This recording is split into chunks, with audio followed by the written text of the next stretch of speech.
अच्छा देखो, ये हमारे पास क्वेश्चन नंबर 4 है जिसमें हमारे पास एब्जॉर्बिंग मेथड यूज़ होता है, ठीक है। अब एब्जॉर्बिंग मेथड में क्या होता है कि अगर एक बंदा किसी पोजीशन पे है ना, तो वो उसी पोजीशन पे रहेगा, वहाँ से ना ऊपर जाएगा ना वहाँ से नीचे आएगा, एब्जॉर्ब करेगा उसको, ठीक है। तो यहाँ पर देखो हमारे पास 3 वेरिएबल्स हैं, जे, एम और एस। 3/3 का वेक्टर बनेगा। तो हम यहाँ पर कैसे करेंगे, देखो जूनियर का पहले है तो पहले जूनियर का बनाते हैं।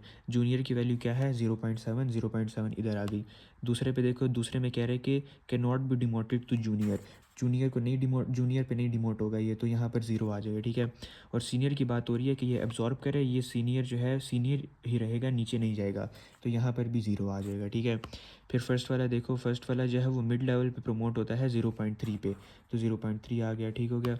मिड लेवल एम्प्लॉय जो है वो मिड लेवल पे ही रहता है 0.6 के, तो 0.6 इधर आ गया। और सीनियर जो है वो डिमोट होता ही नहीं है, तो यहाँ पर 1 आ गया, ठीक है। फिर उसके बाद देखो, जो पहला वाला है ना वो हमारे पास सीनियर नहीं हो सकता डायरेक्टली, तो वो हमारे पास 0 आ जाएगा, ठीक है।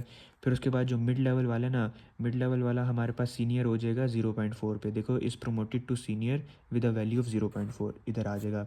और जो सीनियर है हमारे पास वो सीनियर ही रहेगा विद द वैल्यू ऑफ 1, ठीक है।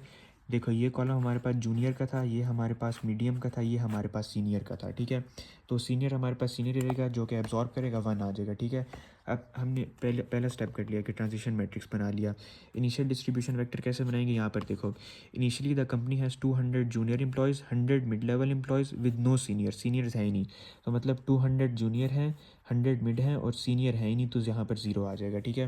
पहला स्टेप हो गया। दूसरे में फिर वो कहता है डिटरमाइन करो कि कितने एम्प्लॉयज़ जो हैं वो जूनियर, मिड लेवल और सीनियर होंगे 1 साल के बाद, ठीक है। तो आफ्टर 1 ईयर क्या करेंगे, एक्स नॉट को मल्टीप्लाई कर देंगे इसके साथ, मतलब ये देखो ये एक्स नॉट है, इसको एम से मल्टीप्लाई किया, हमारे पास 1 साल के बाद 140 जो है वो हमारे पास जूनियर है, क्योंकि पहला जूनियर का रखा था, दूसरा मिड लेवल का था, तीसरा सीनियर का था।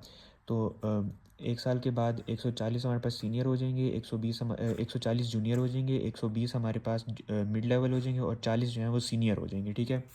फिर वो कहता है कि आइडेंटिफाई करो कि कितने फ्रैक्शन होंगे जो हमारे पास इवेंचुअली सीनियर हो जाएंगे, ठीक है, लॉन्ग लॉन्ग रन में। तो देखो अभी मैंने बताया कि यहाँ पर क्या लिखा हुआ है कि एब्जॉर्बिंग है, जो सीनियर हैं वो सीनियर ही हो जाएंगे सारे, ठीक है, वो सीनियर ही रहेंगे सारे। तो हम यहाँ पर क्या, एब्जॉर्बिंग में सिर्फ ये फ़र्क होता है कि हमें ज़्यादा लंबा काम नहीं करना होता। तीसरा स्टेप जो होता है ना, वो जो क्वेश्चन में कहा होता है ना कि सीनियर है तो वो एब्जॉर्ब करेगा, तो सारे सीनियर हो जाएंगे, ठीक है। तो क्या होगा, since seniors remain senior absorbing state, so 100% of the employees eventually become senior.